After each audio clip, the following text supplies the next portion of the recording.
Another week over, and I am so many days nearer health and spring. I have now heard all my neighbour's history at different sittings, as the housekeeper could spare time from more important occupations. I'll continue it in her own words, only a little condensed. She is, on the whole, a very fair narrator, and I don't think I could improve her style. "In the evening," she said, "the evening of my visit to the Heights, I knew, as well as if I saw him, that Mr. Heathcliff was about the place, and I shunned going out, because I still carried his letter in my pocket, and didn't want to be threatened or teased any more. I had made up my mind not to give it till my master went somewhere, as I could not guess how its receipt would affect Catherine. The consequence was that it did not reach her before the lapse of 3 days. The 4th was Sunday, and I brought it into her room after the family were gone to church. There was a manservant left to keep the house with me, and we generally made a practice of locking the doors during the hours of service, but on that occasion the weather was so warm and pleasant that I set them wide open, and to fulfil my engagement, as I knew who would be coming, I told my companion that the mistress wished very much for some oranges, and he must run over to the village to get a few, to be paid for on the morrow. He departed, and I went upstairs. Mrs. Linton sat in a loose white dress, with a light shawl over her shoulders, in the recess of the open window, as usual. Her thick long hair had been partly removed at the beginning of her illness, and now she wore it simply, combed in its natural tresses over her temples and neck. Her appearance was altered, as I had told Heathcliff, but when she was calm there seemed unearthly beauty in the change. The flash of her eyes had been succeeded by a dreamy and melancholy softness. They no longer gave the impression of looking at the objects around her. They appeared always to gaze beyond, and far beyond. You would have said out of this world.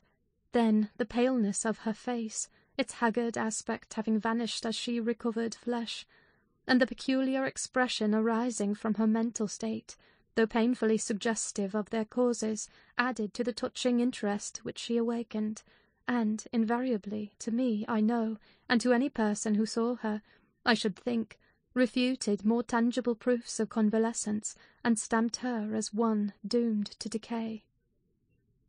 A book lay spread on the sill before her, and the scarcely perceptible wind fluttered its leaves at intervals.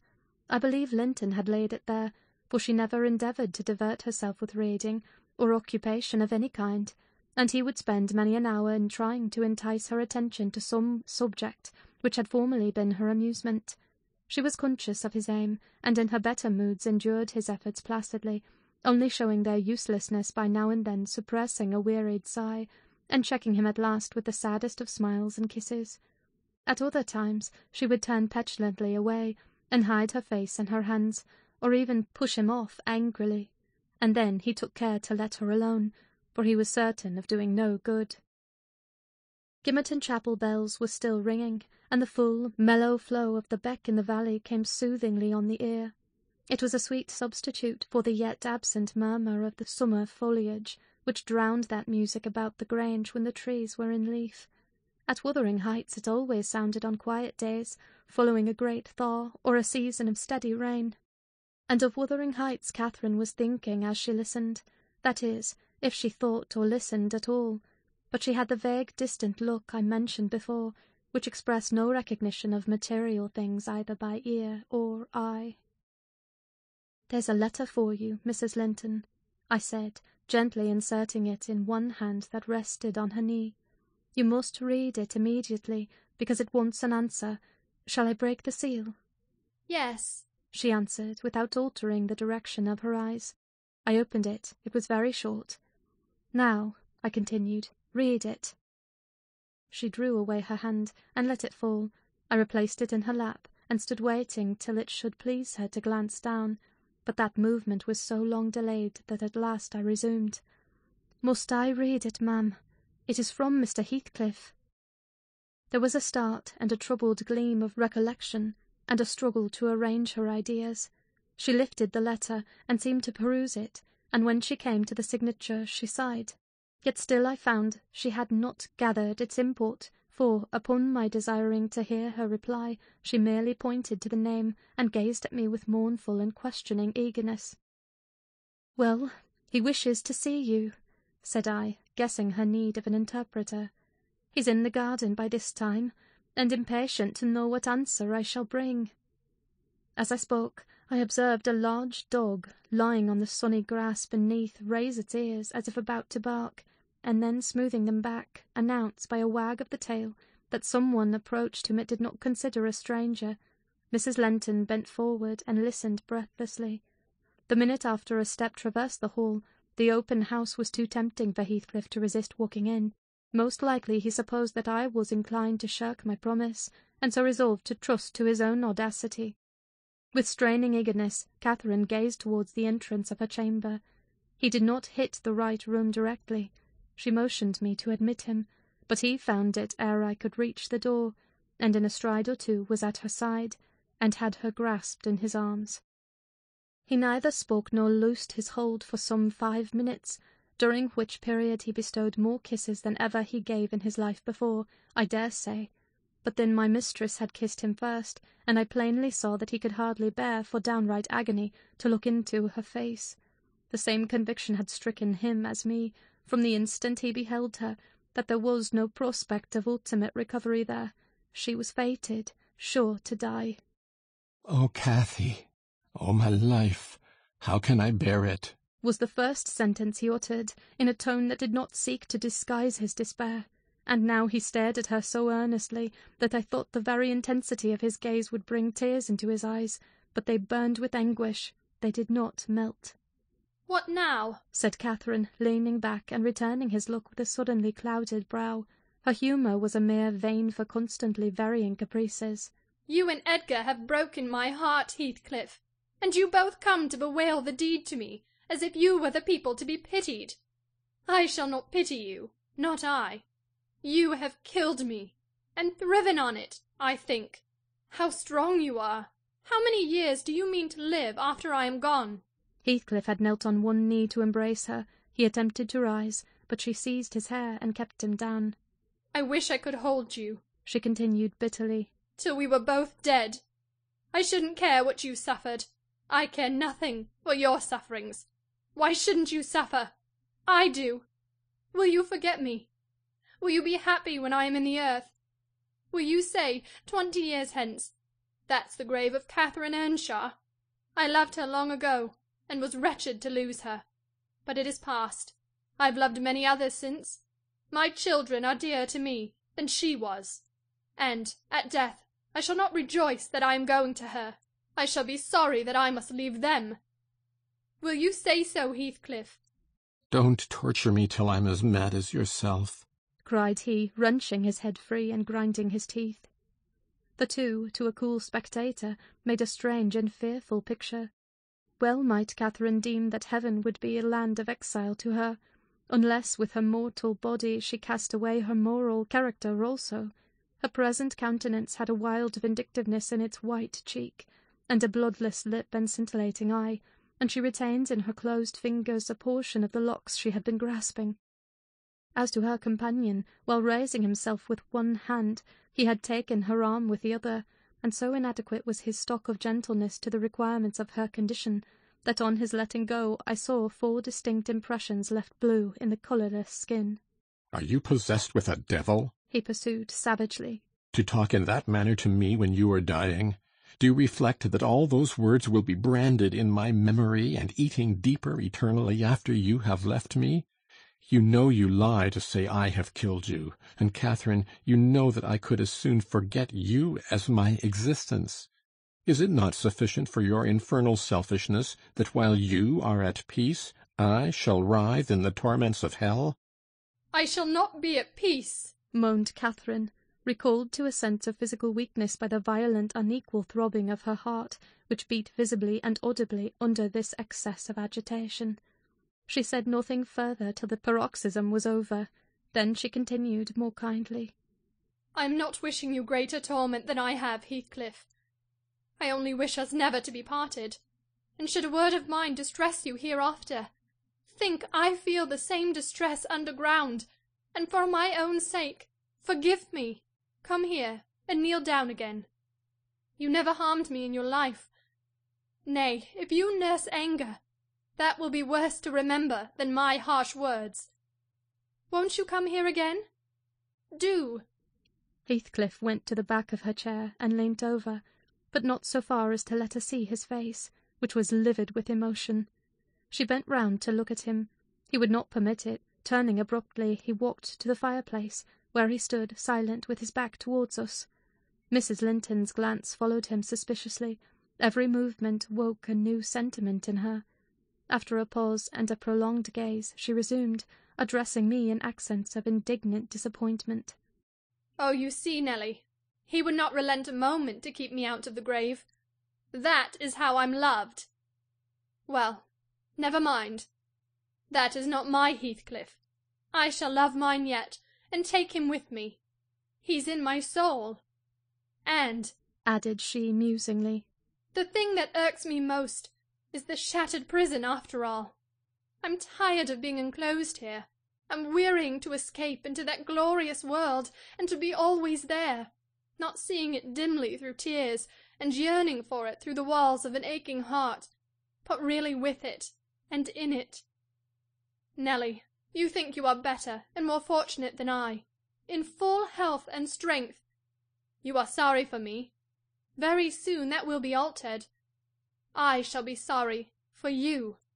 I shall be incomparably beyond and above you all. I wonder he won't be near me, she went on to herself. I thought he wished it. Heathcliff, dear, you should not be sullen now. Do come to me, Heathcliff. In her eagerness, she rose and supported herself on the arm of the chair. At that earnest appeal he turned to her, looking absolutely desperate. His eyes, wide and wet, at last flashed fiercely on her. His breast heaved convulsively. An instant they held asunder, and then how they met I hardly saw, but Catherine made a spring, and he caught her, and they were locked in an embrace from which I thought my mistress would never be released alive. In fact, to my eyes, she seemed directly insensible. He flung himself into the nearest seat, and on my approaching hurriedly to ascertain if she had fainted, he gnashed at me, and foamed like a mad dog, and gathered her to him with greedy jealousy. I did not feel as if I were in the company of a creature of my own species. It appeared that he would not understand, though I spoke to him, so I stood off, and held my tongue in great perplexity. A movement of Catherine's relieved me a little presently. She put up her hand to clasp his neck and bring her cheek to his as he held her, while he in return, covering her with frantic caresses, said wildly, "You teach me now how cruel you've been, cruel and false. Why did you despise me? Why did you betray your own heart, Cathy? I have not one word of comfort. You deserve this. You have killed yourself. Yes, you may kiss me and cry and wring out my kisses and tears. They'll blight you, they'll damn you. You loved me. Then what right had you to leave me? What right? Answer me, for the poor fancy you felt for Linton. Because misery and degradation and death and nothing that God or Satan could inflict would have parted us, you, of your own will, did it. I have not broken your heart. You have broken it. And in breaking it, you have broken mine. So much the worse for me that I am strong. Do I want to live? What kind of living will it be when you, oh God, would you like to live with your soul in the grave? Let me alone. Let me alone, sobbed Catherine. If I've done wrong, I'm dying for it. It is enough. You left me too, but I won't upbraid you. I forgive you. Forgive me. It is hard to forgive and to look at those eyes and feel those wasted hands, he answered.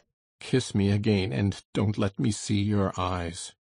I forgive what you have done to me. I love my murderer, but yours, how can I? They were silent, their faces hid against each other, and washed by each other's tears. At least, I suppose the weeping was on both sides, as it seemed Heathcliff could weep on a grand occasion like this. I grew very uncomfortable. Meanwhile, for the afternoon wore fast away. The man whom I had sent off returned from his errand, and I could distinguish by the shine of the western sun up in the valley a concourse thickening outside Gimmerton Chapel porch. "Service is over," I announced. "My master will be here in half an hour." Heathcliff groaned a curse and strained Catherine closer. She never moved. Ere long I perceived a group of the servants passing up the road towards the kitchen wing. Mr. Linton was not far behind. He opened the gate himself and sauntered slowly up, probably enjoying the lovely afternoon that breathed as soft as summer. "Now he is here!" I exclaimed. "For heaven's sake, hurry down! You'll not meet anyone on the front stairs. Do be quick, and stay among the trees till he is fairly in." "I must go, Cathy," said Heathcliff, seeking to extricate himself from his companion's arms. "but if I live, I'll see you again before you are asleep. I won't stray 5 yards from your window." "You must not go," she answered, holding him as firmly as her strength allowed. "You shall not, I tell you." "For 1 hour," he pleaded earnestly. "Not for 1 minute," she replied. "I must. Linton will be up immediately," persisted the alarmed intruder. He would have risen and unfixed her fingers by the act. She clung fast, gasping.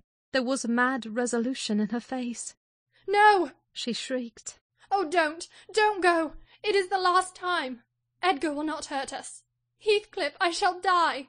I shall die!" "Damn the fool, there he is!" cried Heathcliff, sinking back into his seat. "Hush, my darling. Hush, hush, Catherine. I'll stay.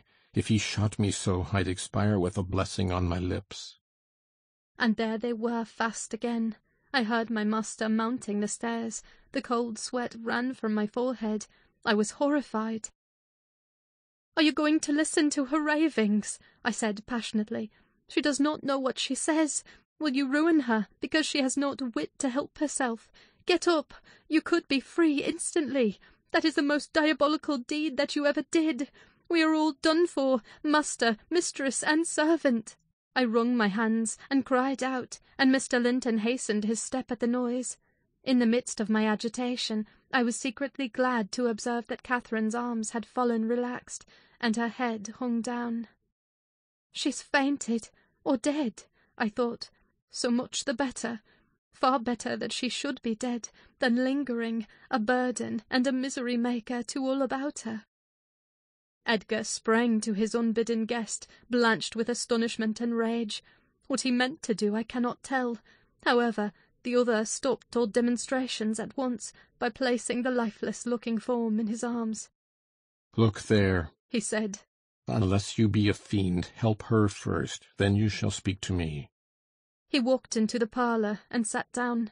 Mr. Linton summoned me, and with great difficulty, and after resorting to many means, we managed to restore her to sensation. But she was all bewildered. She sighed and moaned, and knew nobody. Edgar, in his anxiety for her, forgot her hated friend. I did not.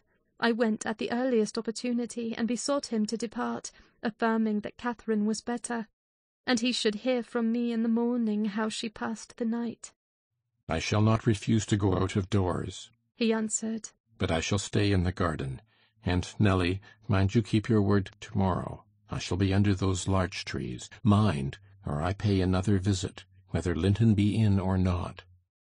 He sent a rapid glance through the half-open door of the chamber, and, ascertaining that what I stated was apparently true, delivered the house of his luckless presence.